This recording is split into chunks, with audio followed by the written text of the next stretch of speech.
আসসালামু আলাইকুম রহমতুল্লাহ। ছোট একটা ভিন্ন রকম ভিডিও নিয়ে আতরওয়ালা থেকে সামনে আসলাম।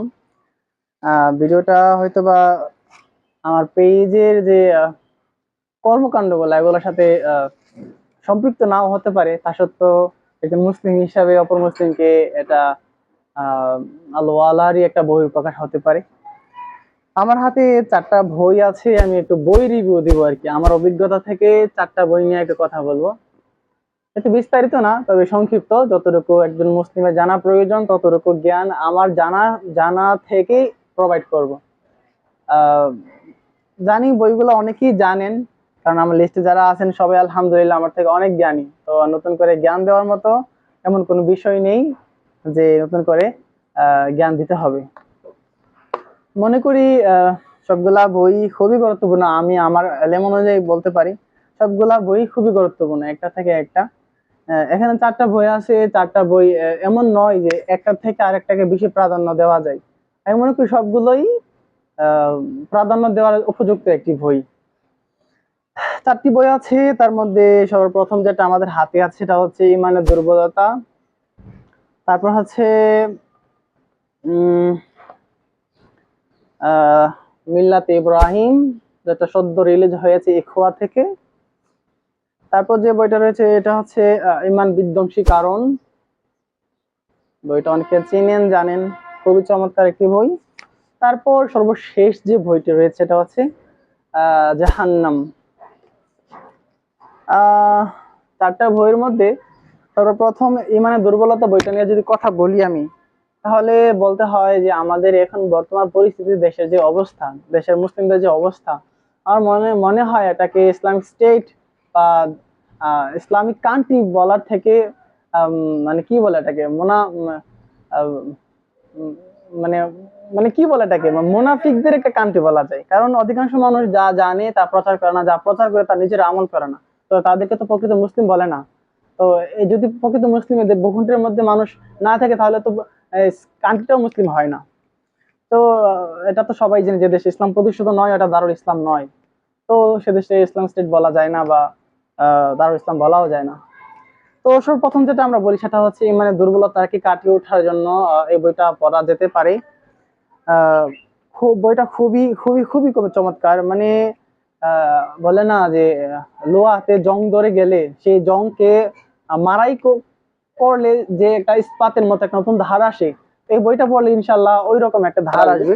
বইটা প্রকাশিত হয়েছে রোহামা পাবলিকেশন থেকে। রোহামা পাবলিকেশন থেকে আমাদের আরেকটা বই আছে, সেটা হচ্ছে আমাদের এই যে জাহান্নাম বইটা, এটা রোহামা পাবলিকেশন থেকে প্রকাশিত।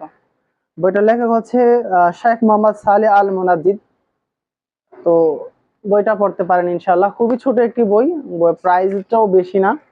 এখানে মুদ্রিত মূল্য হচ্ছে 160 টাকা। আপনারা যদি পারচেস করেন হয়তো বা 80 টাকা বা 90 টাকার মতো পড়তে পারে। তারপর যেটা বলি সেটা হচ্ছে আমাদের মিল্লাতে ইব্রাহিম বইটা।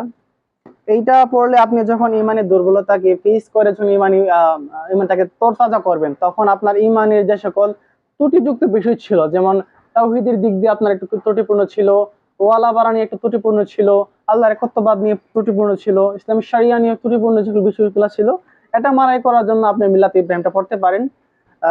খুবই চমৎকার একটি বই, মাশাআল্লাহ। এটা সূচিপত্রটাই আপনাকে বইটার মূল সারমর্ম সামারি আপনাকে বলে দিবে ইনশাল্লাহ। বইটা নিয়ে ফুল রিভিউ আমি আমার পক্ষ থেকে দেবো ইনশাল্লাহ। তাই এই বইটা নিয়ে বেশি কিছু বলার নেই, তবে এতটুকু বলতে পারি এই 4টা বই রেটিং 1-এ রাখার মতন। তার সত্ত্বেও আমি সিরিয়াল বাই সিরিয়াল আমার অভিজ্ঞতা থেকে রাখছি। ইনশাল্লাহ এটাও ট্রাই করতে পারেন। তারপর যেটা বলবো সেটা হচ্ছে যখন আপনার ইমান মজবুত হয়ে যাবে, ইমান যখন পরিপূর্ণ হয়ে যাবে, তখন কি হবে? তখন এমন কিছু বিষয় আছে যেগুলা করলে ইমান বিধ্বংস হয়ে যায়। যেমন এমন কিছু বিষয় ইসলামের যেগুলা নিয়ে কটাক্ষ করলে, সাল্লামের অপমানমূলক কোনো কিছু করলে বা ইসলামের শরীয়তের সাংঘর্ষিক কোনো কিছু করলে যেমন ইমান বিধ্বংস হয়ে যায়। তো এই বিষয়গুলো আপনি এই বইটা থেকে পাবেন ইনশাআল্লাহ, যেটাকে নওয়াকিদুল ঈমান বলা হয়। আহ শেখ আব্দুল আজিজ তারিফি রাহিমাহুল্লাহর লেখনী বইটা। তো বইটাতে মূলত 10টা পয়েন্ট নিয়ে বলা হয়েছে, যেমন ওই যে আহ আহ, ইমানের বঙ্গের যে 10টা মৌলিক বিষয় আছে, এটা হালকা করে তা মানে ব্যাখ্যা বিশ্লেষণ সব বইটার মধ্যে দেওয়া আছে। আশা করি ইনশাআল্লাহ উপকৃত হবেন বইটাতে। বইটা পড়ে, কারণ এই বইটা আমি মনে করি যে এখন শতকরা 100 জন মুসলিম থেকে 99 জন প্লাস, মানে 100 জনই বলা যায়, তার সাথে একজন কম রাখলাম, 99 জনই পড়ার মতো একটি বই। কারণ বাংলাদেশের প্রেক্ষাপটে কতজন মুসলিমের আসলে তা ঈমান আকীদা ঠিক আছে এটা আসলে বোঝা মুশকিল। সর্বশেষ যে বইটা নিয়ে কথা বলে এটা হচ্ছে আমাদের জাহান্নাম। জাহান্নাম এমন একটা জিনিস যেটা আসলে একজন মুমিনের স্মরণ হওয়া মাত্রই সেটা সিঁড়ি দিয়ে ওঠার কথা। আপনি এই তিনটা বিষয় পরিপূর্ণতা পাবেন যদি আপনি জাহান্নামকে ভয় পান। যত বেশি জাহান্নামকে ভয় পাওয়া যাবে তত বেশি আপনার ইসলামের দিকে আপনার ঝোঁক বৃদ্ধি পাবে।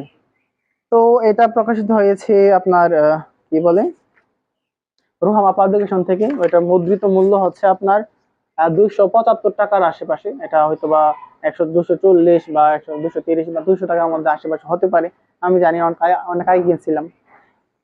একটা মাস্টারপিস বই। আপনি এটার মধ্যে যা পাবেন সব হচ্ছে রেফারেন্স ভিত্তিক, মানে লেখন, এমন একটা বিষয় না যে এমন ব্যক্তি এটা বলেছে, কোনো এরকম বিষয় নেই। প্রত্যেকটা বিষয় হচ্ছে হাদিস থেকে বর্ণিত, রাসূলুল্লাহ সাল্লাল্লাহু আলাইহি ওয়াসাল্লামের মুখ থেকে উচ্চারিত বক্তব্য এবং ওনার হাদিসগুলি এবং কোরআনের রেফারেন্স দিয়ে বইটা সাজানো হয়েছে। মোটামুটি ভালোই বড়। এটা পড়লে আসলে জাহান্নামের যাওয়ার পর একজন ব্যক্তি কিরকম শাস্তি হতে পারে, এরকম আযাব হতে পারে, এটা নিয়ে ইনশাআল্লাহ ভালো একটা প্রপারলি একটা ভালো জ্ঞান পাবেন, ধারণা পাবেন। তো বইটা নিয়ে আমি কি বলবো, এটা ট্রাই করতে পারেন ইনশাআল্লাহ। 4টা বই খুবই চমৎকার। আর এটার লেখক হচ্ছে আপনার ডাক্তার খালিদ আবু সাদি। তো এটা আপনার অনুবাদ করা হয়েছে আব্দুল্লাহ আব্দুল্লাহ ইউসুফ, এটা বইটা অনুবাদ করেছেন, বাংলা অনুবাদ। তো আমার দৃষ্টিকোণ থেকে সবগুলাই মোটামুটি হার্ড, ছিঁড়ে যাওয়ার একটু বই নেই। আমি আমার ভাষায় ভাবে আমি আমার স্থান থেকে যতটুকু মানে পারছি এটা বলার চেষ্টা করছি যে বইটা কতটা গুরুত্বপূর্ণ। হয়তোবা মুখে জড়তার কারণে ভালো করে বোঝাতে পারছি না বা ভালো করে বোঝানো আমার দ্বারা সম্ভব হয়নি। তো এটা ভাববেন না যে বইয়ের মধ্যে কোনো ত্রুটিপূর্ণ ছিল, এটা আমার মুখে জড়তা বা আমার প্রেজেন্টেশন করার দুর্বলতা। বইগুলো সত্যি চমৎকার, আপনি মাস্ট বি একবার হলেও ট্রাই করতে পারেন। 4টা বই ইনশাল্লাহ কাউকে সাজেস্ট করার মতন। তো প্রথম আমি যেটা বলছিলাম সেটা হচ্ছে ইমানের দুর্বলতা, মিল্লাতে ইব্রাহিম, ইমান ভঙ্গের বিষয়, হচ্ছে জাহান্নাম। ইনশাআল্লাহ এতটুকুই হচ্ছে মূল কথা। ভালো থাকবেন সবাই আল্লাহর ইচ্ছায়। আসসালামু আলাইকুম ওয়া রাহমাতুল্লাহি ওয়া বারাকাতুহু।